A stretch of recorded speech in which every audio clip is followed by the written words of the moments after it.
wanted to teach you how to spend money. But see, everybody teaches how to save money, right? You know why? The world view. The world view. Teaching them that the more money you save, you are a better person. I say you are not a better person by saving money. The one thing you don't have to do anything is to save. You have a big box or something, put a hole and put it there. It's there. But what did the Lord say? Do not pile up your treasures on earth. See that? So the Lord spoke from His worldview. And Apostle Paul said, be content with having food and covering. Was Apostle Paul a fool to say that? You have to be satisfied with having food and covering. He didn't say that having any more is sinful. But he said that contentment with godliness is a great gain. See that? Contentment with godliness is a great gain. So who is a better person? Somebody who is content with a lot of godliness, or somebody who is content with a lot of money? It's your worldview. It's your worldview. You just cannot wing at it and say that, baloney. People used to say that Americans, baloney. Baloney is, like a sausage, all the cheap meats they grind up and they put thing in that called baloney, so that means useless thing. No. Yes.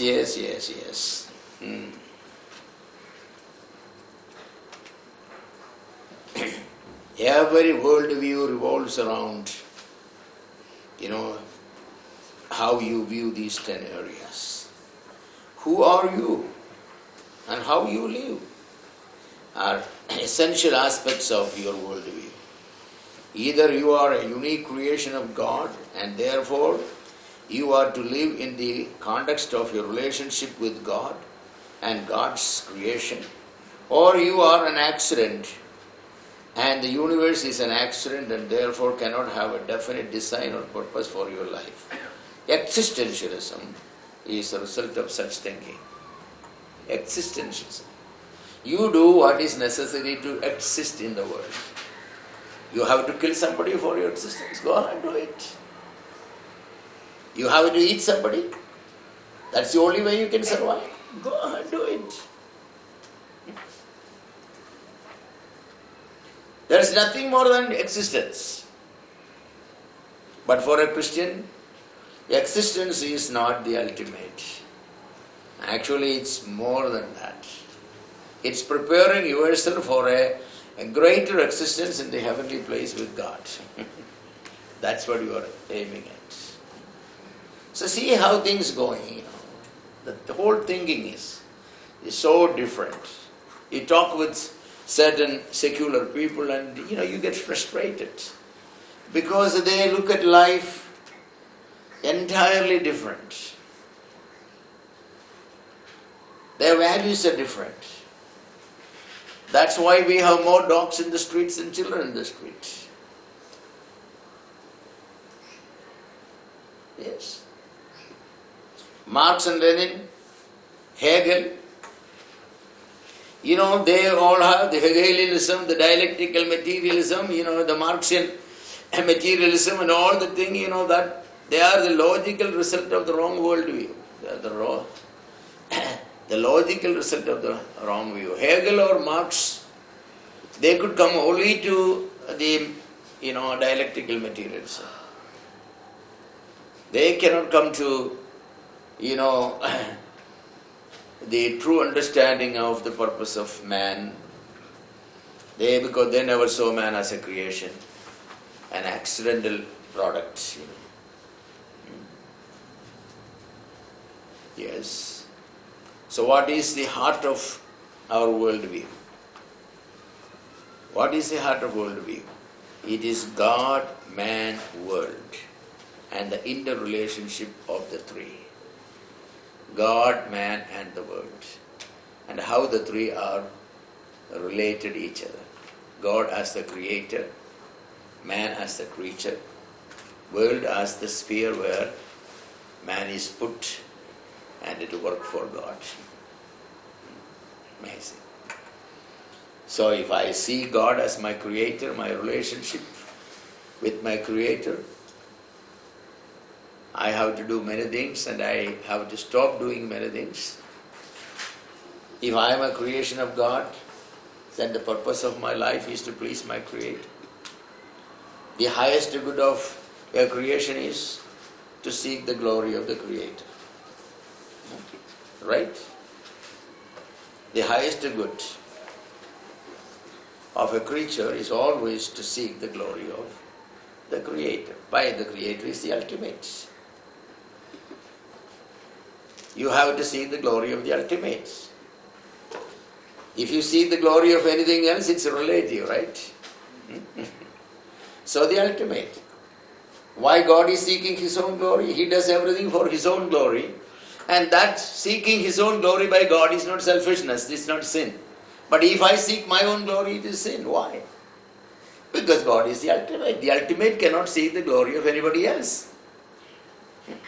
Because He is the ultimate. So God seeks His own glory. But I am not the ultimate, I am relative. When there is the ultimate, if I am seeking my own glory, then that's sin, right? Yes. See, it's part of my worldview. I just cannot think on anything my own glory. If I am an artist, I am not. Like Michelangelo, and if I make a painting, like any of the other artists, I cannot do that painting for my glory. I can do that painting only for the glory of God. Because anything I do, eating or drinking, like that's what 1 Corinthians 10 says. Therefore, whatsoever you do, is it painting, sculpturing, writing a novel, preaching a sermon, cooking a food, eating or drinking, just take a glass of water and drink, do it for the glory of God, because you are a creature. My creatureliness requires to do everything for my Creator. If I don't do that, I'm a worthless person. A worthless person. But somebody who doesn't believe that a man is a creation, or there is a Creator, whose glory he will be seeking? His own glory he will be seeking. He will not be seeking the glory of a fellow human being like him. Why should he? They have no interrelationship. He has not created him.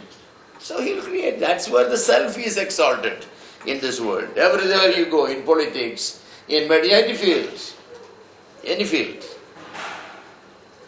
It's the individuality that we are exalting today. Not the personality. The individuality. People wanted to be an engineer, wanted to be a doctor, wanted to be a pharmacist, wanted to be a lawyer. That's individuality, that's the identity he maintains. What are you? I'm a doctor. But personality says I'm a good doctor. The good, that's the underlying. Thousands of doctors, but so-and-so is a good doctor. He is a kind doctor, a charitable doctor, a generous doctor. That's personality. We are not developing personality, we are developing individuality. That's a curse because you don't have a creator. That's the reason. The creator has ethics. That's good, kind, generous, merciful. This is part of our ethics. So our relationship with God is controlled and guided by our ethics. So if I am a doctor, my identity is not doctor, but identity is a good doctor, a charitable doctor, a kind doctor. That's what it is. See? That applies to any profession. Applies to any profession. Gentlemen, ladies, we are living in a world where individuality is promoted at the cost of personality. What are the mothers doing? They want the children to be the smartest boy, the best, highest mark. Why? Because she wants or he wants, the parents wants their son to be a doctor because In their old age, they say that doctor, Pana. There's a little something there, Oh, doctor's father. Yes. But that's not you want your son to be a doctor because he has to be merciful and kinder to the leprous persons, the HIV afflicted person, so that he will be a healer, he will be a good one. How did Paul describe Luke? Luke the beloved physician. Not beloved Luke the physician. Not Luke the beloved physician. Luke the beloved physician. Luke was a physician, but he was a beloved physician. Not only for Apostle Paul, but for everybody. You get my point? Do people call you like that? Hey, he is a good student. By which is a charitable student, a generous student. You carry your lunch to the office, everybody, you have 50 people in the office you work in. When you carry your lunch, you ask your wife, I have, 3 pieces of fish because I wanted to share a little with others also. You do that every day, then they will say that, you got a good wife. Everybody knows you got a wife, but you got a good wife. Huh? She's very kind. She gives 3 pieces. Huh? You are a good man, aren't you? Generous, charitable. Or that so-and-so's wife is not there in the hospital or something and he's not eating lunch because he cannot bring. So you asked your wife pack 2 lunch bags, lunch boxes. When you, said, hey, sit with me today. My wife has sent me something. What is it? This is for you. He's a good man. See, we are all trying to be just the individuals. We are not developing our personality. Our mind is not to think the right way, proper way. Our emotion is not to feel the right way. We don't love people, right? We get angry with people because they have stepped on our toe. Our interest is hurted. We are not making decisions, our volition, the capacity to make decisions, we are not making decisions for the good of others. We are making decisions only for our own good. Yes. Our worldview affects every one of our activities. That's my point. How important it is to develop our worldview correctly so that we could in this world behave like God's children. So to have a true and consistent worldview, we needed to formulate our values taking into consideration, these 10 areas. They are all interrelated. David Noble admits that the arrangement into 10 categories is arbitrary. However, he believes, and I agree with him, they fit better to explain or formulate a worldview, that is consistent with our faith and the Bible. Some may differ on the logical sequence of these 10 areas. Some may think that the law and ethics must have been put closer. Theology, philosophy, and history should have gone together. Well, everyone is actually free to formulate his own sequence according to his worldview. However, other worldviews cannot, ignore these aspects. So what are the fundamental questions related to the worldview that is raised and answered in the 10 areas? I already said that theology raises the question, is there a God? And what is God like? Christian worldview answers, yes, there is God. And He is a personal, eternal, infinite person, who exists as Father, Son, and the Holy Spirit. If we don't have that triunity of God, it's a break time.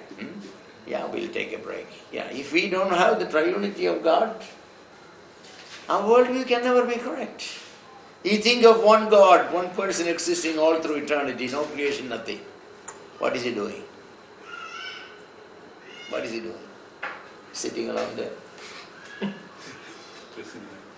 Eternity is, time in infinity, all these years. So he one day created man. Then he began to love that man. So love he has learned, right? Because love has to have an object. So when there was nobody outside him, what was he loving? Who is he loving? So love is something Allah who learned after creating man or the angels. Love is not something that our God learned after creating man, because he had love relationship going in 9 directions. The Father loving the Son, the Father loving the Holy Spirit, the Son loving the Father, the Son loving the Holy Spirit loving the Father, Holy Spirit loving the Son, Father and Son together loving the Holy Spirit, Father and Holy Spirit loving this, so it's going on, the infinite interrelationship all through eternity. Is there are they get bored? No. Knowledge needs an object, right? So Father knows the Son, Son knows the Father, and again the knowledge, the interaction, they're going on, all going on. Communication, that's going on. The triunity is an essential. If God is a uniperson, we have more questions about God. That's why nowhere in the Quran Allah is a loving God. Because he never learned love. He had nobody. Nobody to love. Love needs an object. Our God is a triune God. Some people say, what's wrong if somebody doesn't believe? He doesn't after all believe. So, should we take it as a very serious? Oh yeah. Because either our God is our God because he is a triune God, or he is not God. That comes to that. Alright, we'll take a break.